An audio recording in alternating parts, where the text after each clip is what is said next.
মুরব্বীরা বলেন নিজের বাচ্চাদের মুখের দিকে বাবা মার তাকাতে হয় না, নিজের বাচ্চাদের মুখের দিকে মা বাবা তাকালে নাকি বাচ্চার হায়াত কাটা যায়। কতটুকু সত্য? একেবারে মিথ্যা কথা এবং অমূলক কথা এবং কুসংস্কারাচ্ছন্ন বিশ্বাস এটি।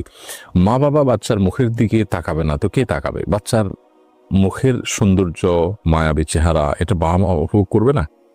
অন্য দুনিয়ার সবাই উপভোগ করবে, শুধুমাত্র বাবা মা সেটা থেকে বঞ্চিত হবে, নিজের সন্তানের মুখ তারা দেখবে না? এটা কেমন কথা? একেবারেই ভিত্তিহীন কথা।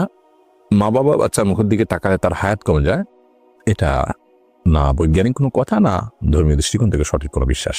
তবে এটা ঠিক যে সন্তানের প্রতি অতিরিক্ত মুগ্ধতা, কখনো কখনো বাবা মায়ের অতিরিক্ত মুগ্ধতা এটা বদনজরের দিকে নিয়ে যায়, যার কারণে সন্তানের ক্ষতিগ্রস্ত হওয়ার আশঙ্কা থাকে। সেটা থাকলে মনে হলে যদি সেরকম কিছু হয়েছে, তাহলে সেক্ষেত্রে মা বাবার ওযু করা পানি এটা সন্তানের মাথার উপর ঢেলে গোসল করে দিলেন, তাকে ধুয়ে দিলেন।